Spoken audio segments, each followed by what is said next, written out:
Okay. So SA 250, consideration of laws and regulation in audit of financial statement. 240 was about fraud, तो 250 is about laws and regulations. Management की क्या responsibility है कि policies to assist in prevention and detection of non compliance, कि भाई क्या policies है जो वो प्रिवेंट और डिटेक्ट कर पा रहे हैं नॉन कंप्लाइंस को.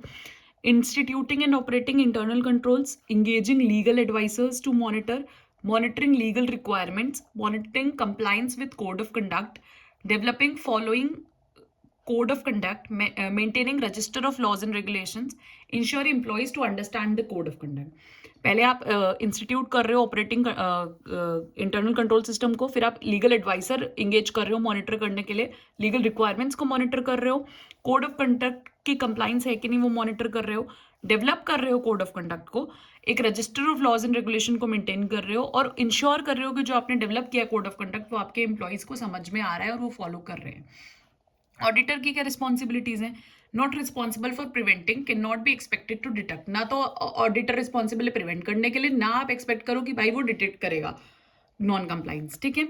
For laws and regulation, potential effects of inherent limitations of audit is greater because laws and regulation do not affect financial statement and not captured by information system. Non-compliance designed to conceal. Non-compliance is matter for legal determination by court. इन cases में potential effect है कि inherent limitations of audit आ जाएंगी. Audit procedures में non compliance is suspected. जब non compliance suspected है तब क्या ऑडिट प्रोसीजर्स आप अप्लाई करोगे? Understanding nature of act understand करो. सर्कमस्टांसेस इन विच ऑकर्ड, क्या सर्कमस्टांसेस थी. Further information to evaluate effect on financial statement, financial statement में क्या इफेक्ट आ सकता है. Discuss with management in TCWG करो. If not provided with sufficient information, legal advice ले लो या इवेलुएट कर लो इफेक्ट ऑफ ओपिनियन को, या एप्रोप्रिएट एक्शन ले लो अगर TCWG आपको नहीं प्रोवाइड कर रहा है. ऑडिटर्स रिस्पॉन्सिबिलिटी फॉर कंप्लाइंस क्या होगी? Laws and regulation direct effect कर रहा है तो ऑब्टेन कर लो sufficient and appropriate audit evidence. अगर लॉज एंड रेगुलेशन जिसका कंप्लाइंस फंडामेंटल है टू ऑपरेटिंग एस्पेक्ट्स और अवॉइड मटेरियल पेनल्टीज, मतलब वो डायरेक्टली इफेक्ट नहीं कर रहा है, सिर्फ नॉन कंप्लाइंस का इफेक्ट है लिमिटेड टू स्पेसिफाइड प्रोसीजर पे, तो आप मैनेजमेंट से इंक्वायर करो या TCWG से इंक्वायर करो और inspect correspondence with regulatory authority.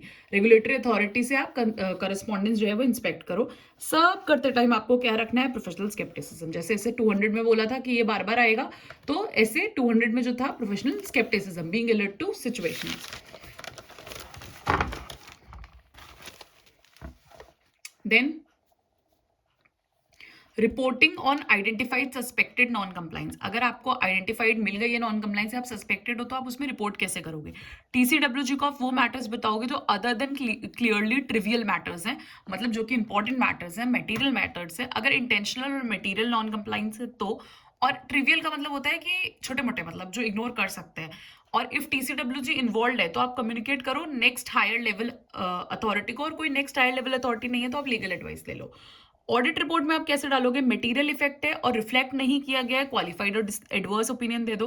अगर लिमिटेशन ऑफ स्कोप लगा दी मैनेजमेंट में, मतलब कि आपको वो करने का मौका ही नहीं मिला ऑडिट करने का, मैनेजमेंट ने आपको लिमिटेशन ऑफ स्कोप लगा दी, तो आप क्वालिफाइड या डिस्क्लेमर ओपिनियन दोगे. ये ओपिनियंस ऐसे 700 की सीरीज में आते हैं, रिपोर्टिंग वाली जो सीरीज होती है.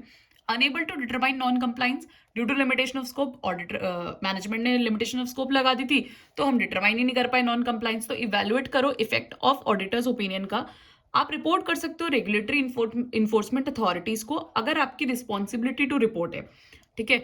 आप डॉक्यूमेंटेशन करोगे किस चीज का? आइडेंटिफाइड और सस्पेक्टेड नॉन कंप्लाइंस का, और डिस्कशन विद पार्टीज जो भी आपका हुआ है. आप मैनेजमेंट से रिटर्न रिप्रेजेंटेशन लोगे कि सारे instances which effect the financial statement, उनके रिगार्डिंग मैनेजमेंट जो है रिटर्न रिप्रेजेंटेशन देगा. फिर कुछ इंडिकेशंस होते हैं जो बताते हैं non compliance of laws and regulation है या हो सकता है.